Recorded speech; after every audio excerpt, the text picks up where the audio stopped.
नमस्कार, बहुत स्वागत है आप सभी का न्यूज़ 18 इंडिया पर। मैं हूं आपके साथ सुरभि शिरपुरकर। भारत एक ऐसा देश जहां सोना सिर्फ एक धातु नहीं बल्कि भावना, परंपरा, सुरक्षा और सम्मान का प्रतीक माना जाता है। यह बेटी के जन्म से लेकर उसकी शादी तक, त्योहारों से लेकर निवेश तक हर बड़े मौके पर सोना खरीदा जाता है। लेकिन अब इसी सोने को लेकर प्रधानमंत्री नरेंद्र मोदी ने देशवासियों से एक बड़ी अपील की है। उन्होंने कहा है कि अगर संभव हो तो अगले 1 साल तक गैर जरूरी सोने की खरीदारी से बचें। पीएम मोदी की ये अपील ऐसे समय में आई है जब पूरी दुनिया पश्चिमी एशिया संकट, महंगे कच्चे तेल, टूटती सप्लाई चेन और बढ़ते आर्थिक दबाव से जूझ रही है। अब सवाल यह है कि आखिर सरकार को अचानक सोने की चिंता क्यों होने लगी। भारत हर साल सैकड़ों टन सोना विदेशों से खरीदता है और इसके लिए भारी मात्रा में डॉलर खर्च होते हैं। यही डॉलर देश के फॉरेन एक्सचेंज रिजर्व यानी कि विदेशी मुद्रा भंडार पर दबाव बढ़ाते हैं। दूसरी तरफ भारत अपनी ज़रूरत का लगभग 85% कच्चा तेल भी विदेशों से खरीदता है। यानी एक तरफ तेल के लिए डॉलर खर्च हो रहे हैं और दूसरी तरफ सोने के लिए। अब ऐसे में मिडिल ईस्ट में तनाव बढ़ता है, तेल महंगा होता है और सप्लाई चेन प्रभावित होती है। तब भारत जैसे आयात निर्भर देश पर आर्थिक दबाव और भी बढ़ जाता है। यही वजह है कि प्रधानमंत्री मोदी ने लोगों से कहा कि अगर 1 साल तक गैर जरूरी सोना खरीदने से बचा जाए तो देश अरबों डॉलर बचा सकता है।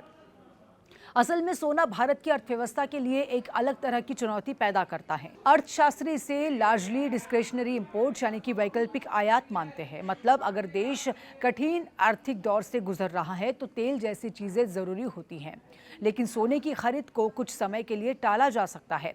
जब करोड़ों भारतीय परिवार एक साथ सोना खरीदते हैं तो बड़ी मात्रा में डॉलर देश से बाहर जाते हैं। इससे करंट अकाउंट डिफिसिट बढ़ता है, यानी देश जितना विदेशों से कमाता है उससे ज्यादा खर्च करने लगता है। इसका सीधा असर भारतीय रुपए पर पड़ता है और रुपया कमजोर होने लगता है। प्रधानमंत्री मोदी की अपील के पीछे सिर्फ सोना नहीं बल्कि पूरी आर्थिक रणनीति छिपी हुई है।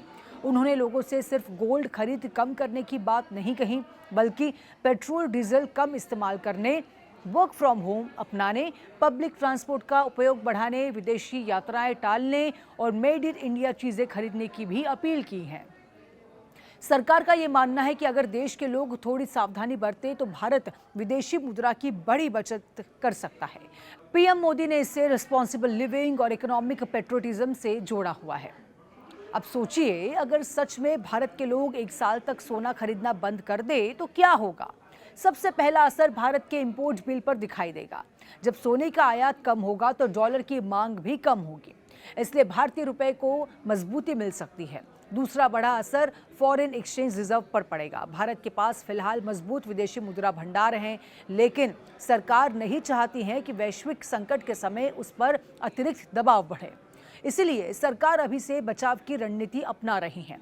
लेकिन इसका दूसरा पक्ष भी है। भारत में लाखों लोग गोल्ड इंडस्ट्री से जुड़े हुए हैं।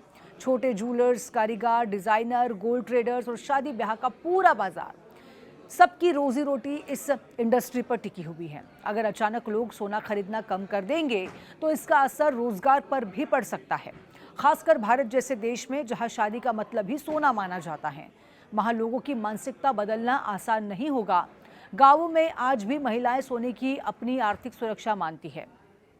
कई परिवारों में बैंक अकाउंट से ज्यादा भरोसा सोने पर किया जाता है और यही वजह है कि सरकार ने बैन नहीं लगाया बल्कि अपील की।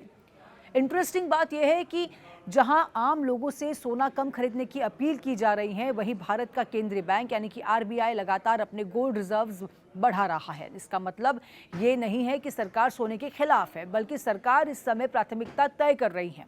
वैश्विक संकट के दौर में सरकार चाहती है कि देश की विदेशी मुद्रा सुरक्षित रहे और अचानक और अनावश्यक डॉलर बाहर न जाए। भारत ने इससे पहले भी ऐसे कदम उठाए हुए हैं। जब जब देश पर आर्थिक दबाव बढ़ा तब सरकारों ने गोल्ड इंपोर्ट ड्यूटी बढ़ाई, सोवरिन गोल्ड बॉन्ड जैसी योजनाएं शुरू की और लोगों को फिजिकल गोल्ड के बजाय दूसरे विकल्प अपनाने के लिए प्रेरित किया।